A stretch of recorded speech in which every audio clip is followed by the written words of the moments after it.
Bom dia, dando continuidade aí ao nosso aprendizado aí de 31 dias sobre Provérbios, né? Um desafio lançado pelo Thiago Brunet no livro dele Rumo ao Lugar Desejado. Eu topei esse desafio e estou aqui expondo para vocês tudo aquilo que eu tenho aprendido e vou aprender ao longo desses 31 dias com Provérbios. Ontem a gente falou sobre o Provérbios 1, né? Que a sabedoria ela vem do temor ao Senhor. E em Provérbios 2, 4 situações me chamaram a atenção.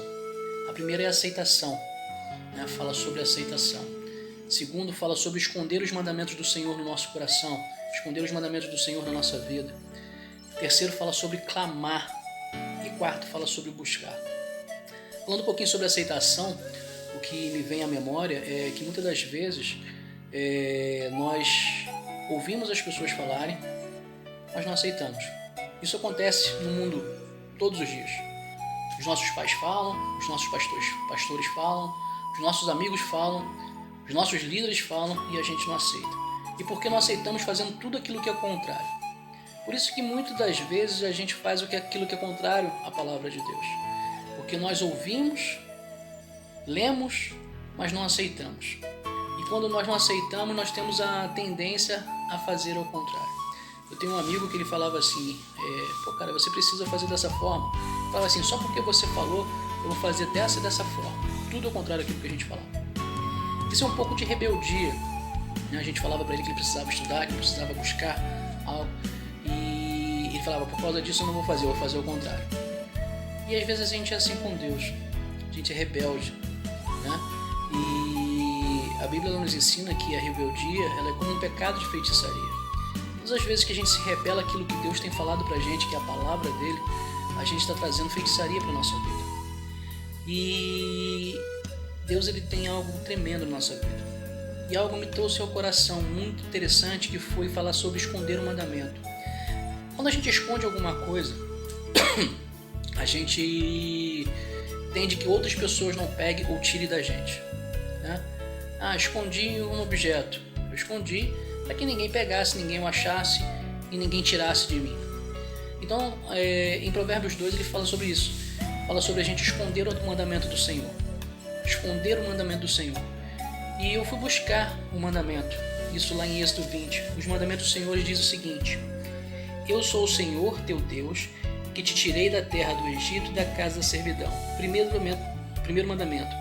Não terás outros deuses diante de ti. Quantas vezes a gente levanta altares na nossa vida que tomam o lugar de Deus? Que altares são esses? Poxa, sério, eu não tenho nenhum tipo de altar, eu não me ajoelho diante de nenhum tipo de imagem. Às vezes a gente tem um carro, às vezes a gente tem um cargo, às vezes a gente tem alguém na nossa vida, algum pastor, algum líder, seja ele religioso ou secular, que a gente levanta essas pessoas como um altar e a gente começa a cultivar. E tudo aquilo que toma o lugar de Deus se torna Deus na nossa vida. Se tomou o lugar de Deus, se torna Deus na nossa vida. Se o nosso amor é demasiadamente pelo dinheiro, o nosso Deus é o dinheiro. Se o nosso amor é demasiadamente pelo nosso carro, o nosso Deus é o carro. Se é a esposa, é a esposa. Se é o trabalho, trabalho. Então a gente precisa esconder o mandamento do Senhor, ou seja, não farás para você deuses diante de ti. Segundo mandamento, não terás para ti imagem de escultura, né, que a gente já falou um pouco. Não te curvarás a elas e não servirás, porque eu sou o Senhor teu Deus, o Deus zeloso, que visita a maldade dos pais nos filhos, dos filhos nos pais. E faço misericórdia de ti em milhares e milhares de ação. E vem falando, não matarás, lembra-te do dia do Senhor, né, fala sobre o sábado, 6 dias trabalharás, no 7º descansarás. Aí vem falando, honra teu pai e tua mãe, que a gente falou um pouquinho ontem sobre honrar pai e mãe. Não matarás, não adulterarás, não furtarás, não dirás falsos testemunhos. Então o mandamento do Senhor, além desses 10 que a gente tem, a gente sabe que a Bíblia é cheia de mandamentos, então a gente precisa buscar esses mandamentos. Que mandamentos são esses? O que está na palavra de Deus. Além dos 10 conhecidos, né? E às vezes a gente fala assim, poxa, mas fulano de tal fez besteira, pecou, matou, que eu não vou para o céu porque bebo uma bebida, uma cachaça ou uma cerveja, ou fiz uma tatuagem. Não, você não vai para o céu porque você desonrou a Deus. Você não vai para o céu não é porque você bebeu, não é porque você fez uma tatuagem, não é porque você falou um palavrão. Você vai no céu porque você não aceita o Senhor. E quando a gente aceita o Senhor como o Senhor da nossa vida, tudo isso muda. Outra coisa fala sobre clamar. Clamar quer dizer gritar. Quantas das vezes a gente clama ao Senhor por sabedoria, por entendimento? No nosso momento de oração, no nosso quarto secreto, quando estamos conversando com Deus, fala: Senhor, dai-me sabedoria. Dai-me, Senhor, conhecimento. Porque a sabedoria e o conhecimento têm que andar juntos. Muitas das vezes a gente tem conhecimento, mas não tem sabedoria. E muitas das vezes a gente tem sabedoria, mas nos falta um pouco de conhecimento. E é preciso clamar ao Senhor: Senhor, me dai-me sabedoria, dai-me conhecimento, para que eu possa fazer a Tua vontade, para que eu possa, Senhor Pai, tratar a minha esposa do jeito que ela deve ser tratada, para tratar os meus filhos como eles devem ser tratados, para tratar o meu trabalho como deve ser tratado. Na minha conversão, lá por volta de 2002, mais ou menos, teve uma palavra de um pastor que me chamou muita atenção. Quando fizeres alguma coisa, está na Bíblia, quando fizeres alguma coisa, faça como se estivesse fazendo para Deus. Honra o teu Senhor, ou seja, honra o teu patrão, como se estivesse honrando a Deus. E quando eu comecei a praticar isso na minha vida, a minha vida profissional de lá para cá mudou. Completamente. E às vezes a gente deixa de honrar o patrão, às vezes a gente deixa de honrar a nossa esposa, a gente deixa de honrar os nossos filhos. Então a gente precisa clamar ao Senhor por sabedoria. Porque a gente contém a sabedoria do Senhor, as coisas boas acontecem. E outra coisa que me chamou fala sobre buscar. Buscar com uma prata.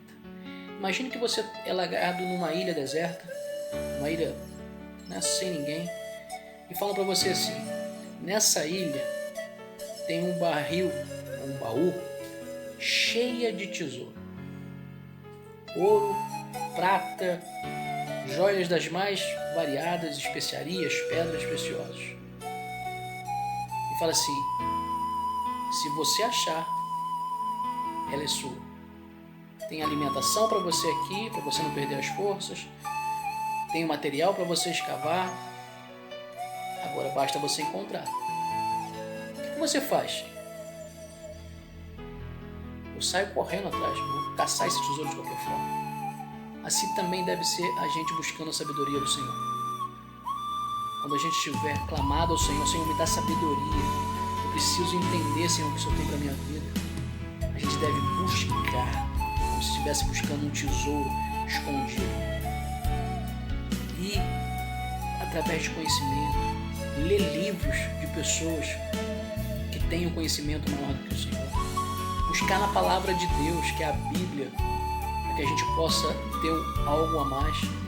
Porque tudo que Deus queria falar conosco, Ele já escreveu mais de 2000 anos atrás e colocou na Bíblia. Então o conhecimento está na Bíblia. Mas também a gente precisa entender, buscar conhecimento de pessoas que já trilharam esse caminho. Vou usar como exemplo, o Tiago Brunelli fala o seguinte: quanto vale o conhecimento para você? Às vezes você lendo um livro que uma pessoa levou aí meses para escrever, anos se dedicando àquele conhecimento, escreve um livro. E você, em apenas alguns minutos, você consegue adquirir todo aquele entendimento, todo aquele conhecimento, toda aquela sabedoria que aquele homem escreveu no livro, levou anos para alcançar. Quantos livros a gente já leu esse ano? Quantos livros eu já li esse ano? Essa é a pergunta que eu me fiz. Meia quarentena, quantos livros? O que eu busquei realmente de conhecimento para mim? Aonde que eu estou buscando os meus conhecimentos? E eu estou fazendo aqui algo sobre a minha vida, né? Buscando me coachar, né? Fazer o autoanálise de coach, né? Sou formado em administração de empresa, tenho pós-graduação em gestão de pessoas com ênfase em coach comportamental. Mas muitas das vezes a gente não faz o auto-coach. Uma das perguntas é: por que eu me sinto às vezes frustrado com certas situações? E a resposta a essa pergunta é porque me falta conhecimento. Aí eu me fiz uma outra pergunta, mas por que me falta conhecimento? Aí me deu outra resposta, porque eu não tenho buscado. Aí me levou uma outra pergunta, e por que você não tem buscado? Porque não tem sido prioridade. Muitas das vezes a gente deixa de ter conhecimento, deixa de alcançar algo que Deus tem para a nossa vida e a gente não busca do jeito que deve buscar.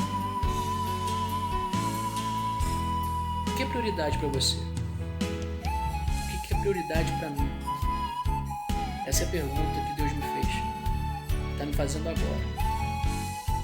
Eu aceito a palavra dele,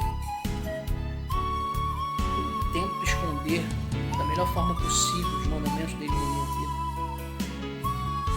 Eu estou clamando ao Senhor por sabedoria. E o mais interessante, será que eu tenho buscado? Será que eu tenho buscado o Senhor do jeito que deve ser? A Bíblia diz: buscar-me-eis e me achareis quando me buscardes de todo o vosso coração. Sempre tive esse versículo na vida.